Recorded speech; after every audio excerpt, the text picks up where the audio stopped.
Iya, terima kasih Anda masih menyaksikan Gapai Kemuliaan Ramadan. Kita lanjutkan kembali pembahasan kita bersama Kiai Haji Muhammad Faiz. Kiai, sekarang kita bahas keteladanan Rasulullah dalam porsinya sebagai seorang pedagang, Seorang Kiai. pedagang. Dia menerapkan transparansi dan Iya. juga integritas, bahkan Iya. sampai mendapat julukan Al-Amin ya, Al-Amin, Kiai ya. iya. Nah, itu bagaimana Kiai Ya, kisahnya? itu yang paling penting dalam hidup, membangun integritas. Jadi Rasulullah itu sebelum berdagang nanti dengan Sayyidah Khadijah, ya, ketika beliau ada di Mekah, bahkan sebelum beliau diangkat jadi nabi sekalipun, itu nabi sudah terkenal sebagai Al-Amin. Jadi ini yang hilang hari ini, integritas. Iya. Ya, kita ini kalau dagang itu kan setiap membeli apapun itu ngeceknya lama, Mbak Eva. Kenapa? Karena kita merasakan hari ini integritas yang hilang. Ya, jangankan yang air zam-zamnya dicampur kadang-kadang. Itu kan menunjukkan hilangnya integritas dari kita. Nah, oleh karena itu Rasulullah sebagai pedagang itu yang dibangun yang pertama kali, kata Mbak Eva udah singgung tadi, Al-Amin. Al-Amin itu dari berangkat dari mana? Dari perintah Allah melalui Rasulullah untuk membangun karakter jujur dalam diri manusia. Jujur itu bukan sekedar jujur kamu puasa apa enggak, sudah sholat apa enggak, tapi jujur bahkan pada aspek sosial.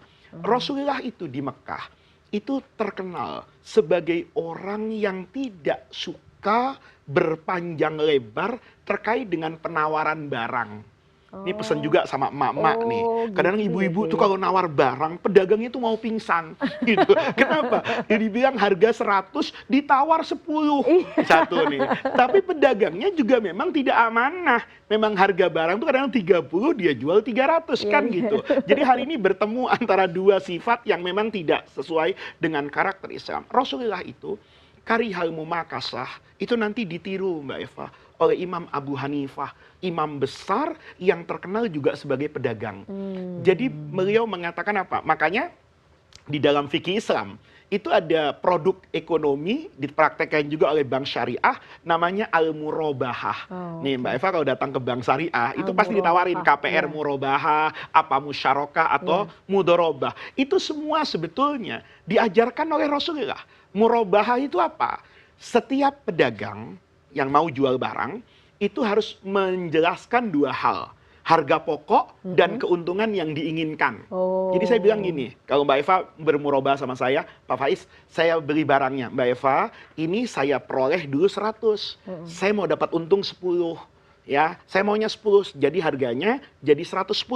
Mbak Eva mau silahkan, Mbak Eva nggak mau, saya juga kan nggak maksa. Jadi nggak berantem. Kalau di sini kan kadang karena nggak jujur, berantem. Dan jujur, ini memang harganya 100. Saya mintanya 10, karena kan saya harus begini-begini. Bisa nggak Pak Faiz 8? Kalau bisa jadi. Kalau nggak bisa, nggak jadi. Ini Rasulullah murabahah. Ya, Rasulullah mengajarkan yang namanya mudharabah. Itu jual beli amanah, Mbak Eva. Bertemunya antara pemilik modal dengan manajer investasi ini. Mbak Eva punya uang, tapi nggak bisa kerja. Saya pinter kerja, nggak punya uang. Maka kemudian Mbak Eva bilang, Pak Faiz kan pinter masak nih, yuk bikin rumah makan. Modalnya nggak ada Mbak Eva, modal dari saya deh Pak Faiz, 100 juta. Nanti Pak Faiz yang olah ini jadi masakan, nanti dibagi 2. Nah, ini mengajarkan Rasulullah juga amanah Mbak Eva. Kalau nanti saya, manajer investasinya nih, yang masak, yang ngelola, bilang, Mbak Eva rugi. Maka saya harus dipercaya.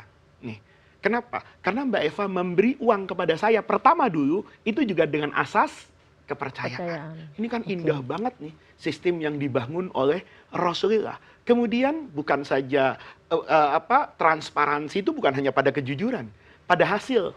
Nih orang kan ada yang pinter Mbak Eva, tambah-tambahan, kurang-kurangan, tapi kalau bagi-bagian nggak pinter nih, membaginya curang nih. Ini yang kayak gini, ini nama Nabi dimitigasi. Coba lihat musyarakah dengan mudharabah. Itu kata Nabi, berapa keuntungan yang ada, ayo kita nikmati bersama. Berapa kerugian yang ada, ayo kita pikul bersama. Kalau na'udzubillah tadi usaha rumah makan kita rugi, Mbak Eva kehilangan uang. Saya kehilangan keringat dan integritas. Saya tidak lagi dipercaya orangnya, jangan nama Faiz lagi. Kemarin bikin rumah makan orang sakit perut semua sama dia. Nah, lihat itu. Itu kan namanya teladan Rasulullah sebagai pedagang, bahwa ini asas utama dalam muamalat, membangun integritas, ya integritas itu berbentuk kejujuran, ya kemudian menjalankan itu dengan yang namanya profesionalisme. Jadi kalau orang pinter masak, kasih usaha masak. Kalau orang itu pinter sains, suruh buka kursus komputer misalnya. Itu dibangun betul sama Rasulullah. Maka sahabat Nabi, itu ketika minta pekerjaan sama Nabi, itu dibagi-bagi kan. Ada yang didorong sama Nabi, kamu ke pasar. Ada yang dorong kamu ngaji sama saya. Kenapa? Kamu nggak bakat ke pasar, kamu tuh terlalu polos, nanti di pasar ditipu orang. Kan gitu. Itu diajarkan semua sama Rasulullah. Nah ini yang saya pikir hari ini teladan yang harus kita peroleh dari Nabi seperti itu. Belum lagi kalau kita punya waktu nanti teori pasar. Nabi sebagai pedagang itu, Nabi mengerti betul bahwa terjadi kadang penipuan di pasar. Nah itu tuh kayak gitu. yang ingin Maka saya Mbak tanyakan. Eva, ada teori ekonomi kata Nabi ini membangun integritas. Kalau ada orang nih tidak mengerti kondisi pasar, dia bawa barang nih, ya kita harus pahami dulu kan tidak ada sarana komunikasi. Ya, jadi dia nggak tahu di Madinah sedang terjadi gejolak apa, dia bawa barang nih. Nah, ada orang yang kadang-kadang pinter Mbak Eva. Misalnya, sedang langka, ya kalau gas nggak mungkin ya sama Nabi nggak ada gas ya. Sedang langka misalnya kurma. Kurma di Madinah langka. Kan ini orang datang dari tempat lain, bawa kurma nih Mbak Eva. Dia belum tahu kalau kurma itu langka dan harganya tinggi di Madinah. Dicegat di jalanan. Sebelum masuk Madinah, saya langsung nyuruh anak buah saya. Itu ada pedagang, masih 100 kilo dari rumah kita. Cepat cegat sana, beli. Harga kurma misalnya 1 kilo 10. Ya, paling tinggi 15. Tapi hari ini di Madinah sudah 101 kilo. Saya cegat di tengah jalan, saya bilang, udah jual sama saya 30. Dia karena nggak tahu informasi di pasar, maka dia senang banget. Loh, tumben 30, biasa 10. Dia beli. Begitu beli senang, dia dapat duit, cari makan kan di Madinah, datang restoran, merasa untungnya besar. Dia kaget. Ternyata harga kurma di Madinah itu 101 kilo. Itu tidak boleh sama Nabi. Artinya apa? Transparansi itu, keadilan itu begitu dibangun sistem pasar itu oleh Rasulullah.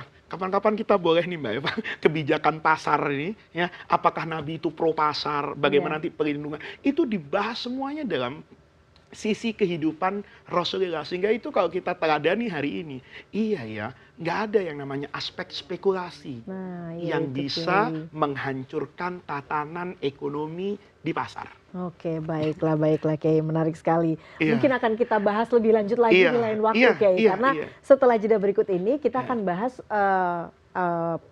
porsi atau peran Rasulullah di hal lain Kiai, sebagai kepala pemerintahan ya Kiai. Kita akan bahas sesaat lagi, jangan kemana-mana, Gapai Kemuliaan akan segera kembali sesaat lagi.